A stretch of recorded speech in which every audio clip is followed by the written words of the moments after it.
E agora a gente vai conferir o quadro na prática. A repórter Sara Zeferino tem mais uma dica especial para você. Bom dia, Nikele. Bom dia ao pessoal de casa. No Na Prática de hoje, a gente está na prática mesmo. Vamos falar sobre alongamento físico, né? Aquele aquecimento antes e depois também das atividades físicas. E hoje eu converso aqui com a educadora física, Jéssica. Bom dia, Jéssica. Tudo bem? Bom dia, Sara. Bom dia a todos. Bom, vamos lá. Primeira pergunta, né, que a gente conversava aqui, a diferença de flexibilidade, mobilidade e aquecimento, né? Boa pergunta. Primeiro vamos diferenciar os 3 pontos. Flexibilidade e mobilidade a gente classificaria como 2 capacidades físicas. Então vou diferenciar as duas primeiro e depois a gente fala do aquecimento, que é um ponto um pouquinho mais diferente. A flexibilidade é a capacidade de um músculo de se alongar. Então imagina, para ficar mais fácil de explicar, como se fosse uma fita, um elástico, e a capacidade de eu esticar esse elástico. Então ele se trata somente do músculo. A mobilidade, ela é a capacidade de movimentação da articulação, o quanto aquela articulação ela pode se mover com mais facilidade ou com mais dificuldade. Então imagina como se fosse uma engrenagem em que ela é mais ou menos móvel. E o aquecimento, ele é como se fosse uma forma de se preparar para uma atividade física em maior intensidade logo em seguida. Então vamos supor, hoje eu vou chegar na academia e eu vou fazer um treino de perna, um treino de membros inferiores. Eu vou lá e vou fazer 10 minutinhos de esteira, 5 minutinhos de corrida na esteira. Eu estou aquecendo. Eu vou aumentar o fluxo sanguíneo no músculo. Eu vou aumentar a frequência cardíaca, começar a subir o limiar de lactato no organismo. Então, são 3 coisas bem distintas quando a gente para analisar. E qual a importância do alongamento antes e depois do exercício físico? É uma dúvida muito comum também, porque existem muitos mitos em relação ao alongamento. Jéssica, o alongamento ele previne lesão, o alongamento antes da atividade física ele me faz perder força, o alongamento depois da atividade física ele é bom, ele é ruim. Como uma capacidade física, o importante é, primeiro, você fazer.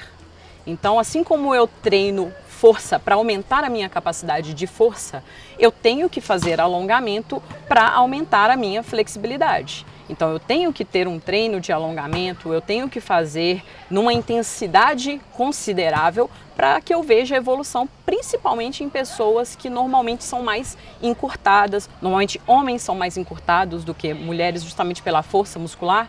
Então o importante é fazer e fazer direito. Então, assim, normalmente aquele alongamento 2, 3 minutinhos antes ali da musculação e tudo, se ele não for feito numa intensidade boa, ele pode não ser tão eficiente para o aumento da flexibilidade, para o ganho de flexibilidade. Em relação à importância, é justamente de não ter a musculatura travada, de aumentar a flexibilidade, a fim de evitar intercorrências. O que seriam essas intercorrências?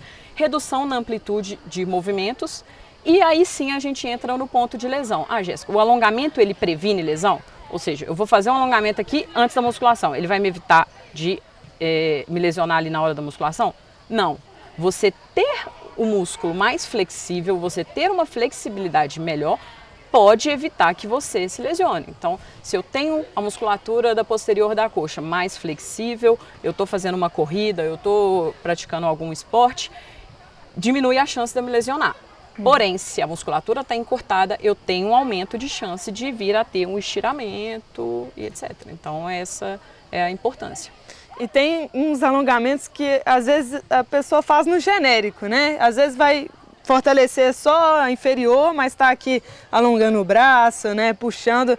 É específico conforme o exercício físico, conforme a ficha da academia também? Então, eu acho que eu indicaria ser mais específico de acordo com a musculatura que a pessoa tem mais encurtada.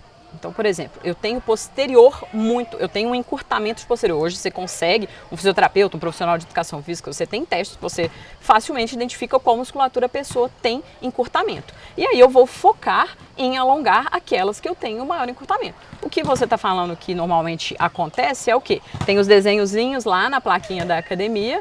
A pessoa chega, estica o bracinho ali, estica aqui, está conversando, faz o que está ali sem algo mais planejado. Então eu indicaria mais direcionado para a musculatura que a pessoa necessita de alongar do que outros fatores. E na rotina e também no mundo contemporâneo, né, muitas pessoas passam muito tempo sentadas ali no trabalho, no home office ou até no escritório mesmo, né, Jéssica? Há alguma recomendação que você recomenda para essas pessoas para essa questão muscular e física, né? Isso é um problema que eu vejo muito até com os meus alunos de personal mesmo. Porque, principalmente depois da pandemia, as pessoas ficaram mais em casa. Aquela pessoa que às vezes ela ia trabalhar no escritório, às vezes ela deslocava para pegar um ônibus, um metrô. E hoje em home office, às vezes a pessoa passa a semana inteira sem sair de casa, sentada na frente do computador. E aí quando acabou o tempo de expediente dela do trabalho do computador, ela continua sentada na frente do computador, sentada na frente do celular. E assim como acontece com tudo no nosso corpo que você não utiliza, você vai perdendo capacidade. Então, seja perdendo massa muscular, seja perdendo força, a gente também perde mobilidade e flexibilidade. Então, um corpo que ele está acostumado a passar a maior parte do tempo aqui, na frente do computador, sentado, somente nessa posição, ele vai perdendo a capacidade de mobilidade, de flexibilidade. A gente não tem mais o hábito de quando a gente era mais novo de criança, de comer sentado no chão, de sentar e levantar o tempo todo no chão. É essa mobilidade que é importante, que nosso corpo precisa. Então, o que eu indicaria para essas pessoas, claro, além de uma indicação geral de fazer academia, de fazer atividade física, durante a sua rotina de trabalho, seja ela em casa ou no escritório, se movimentar mais. Levanta, vai num ponto mais distante, no banheiro mais distante do seu escritório, volta, senta no chão, almoça sentado no chão ao invés de sentar na mesa, força a ter um pouquinho mais de movimento, a sair um pouquinho da zona de conforto de estar numa cadeira, se alongue. Para quem está em casa, então, mais fácil ainda, senta no tapete da sua sala, faça alguns alongamentos, se movimente mais, e isso de forma rotineira, todos os dias, se puder, mais de uma vez ao dia, interrompa essas horas de trabalho com esses exercícios. E a longo prazo, pode ter certeza que o corpo agradece.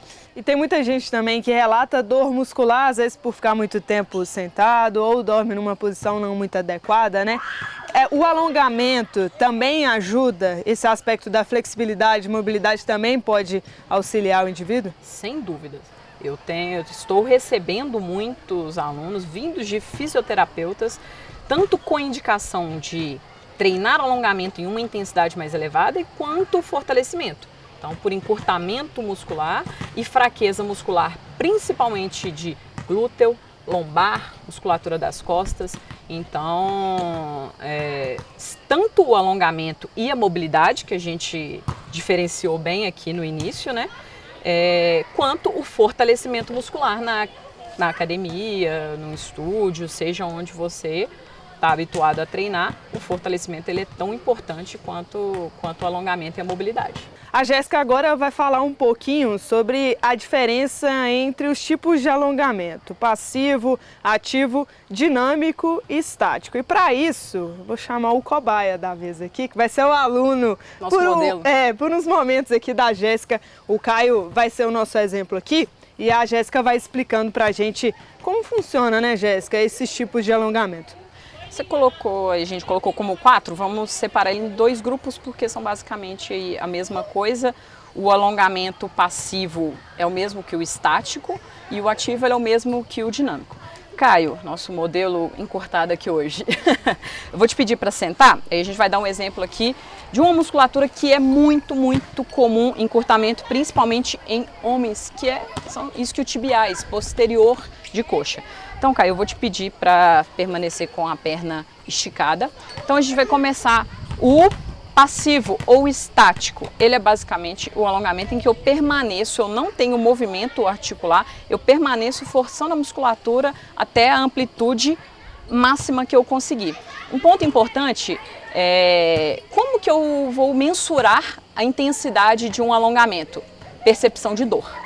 Então, quanto mais está doendo, mais intenso, mais eu estou forçando aquele alongamento. É como que a gente vai medir o quão intenso está. Então, Caio, eu vou te pedir para alcançar o máximo que você conseguir em direção à ponta do pé e permanecer. Então, a gente conta aqui de 20 a 30 segundos, depende da prescrição do treino de alongamento. Então, tem uma variação, o número de séries e o tempo. E aqui a gente está com alongamento passivo estático. Você vê que não tem movimento articular, ele está parado, vai permanecer durante o tempo prescrito e depois descansa. Pode descansar, Caio. O outro ativo ou dinâmico, que é o quê? Eu vou envolver repetições, eu vou envolver movimento. Então você vai levar a mão em direção à ponta do pé o máximo que conseguir e voltar por 10 vezes. Isso, volta. Dinâmico ou ativo. Tem como tornar esses dois tipos também um alongamento assistido. Onde que é um alongamento assistido? Em que eu tenho auxílio, seja ele mesmo, às vezes com auxílio de uma corda ou um elástico puxando. Então, além da força exercida por ele mesmo, eu tenho uma força externa. Ou eu venho aqui, pode levar a mão em direção ao pé, e forço um pouco mais. Seja ele no ativo ou seja ele no passivo. Agora ele é também assistido. Vou Sofreu ajudar muito, aqui Caio? o modelo Caio. Agradecer Obrigada, também Caio. a Jéssica. Obrigada. E essas foram as dicas aí e orientações, né, Jéssica? Acima de tudo, é importante se exercitar, praticar atividade física e estar na prática, né? Abraço, Nikele, abraço ao pessoal de casa e até a próxima.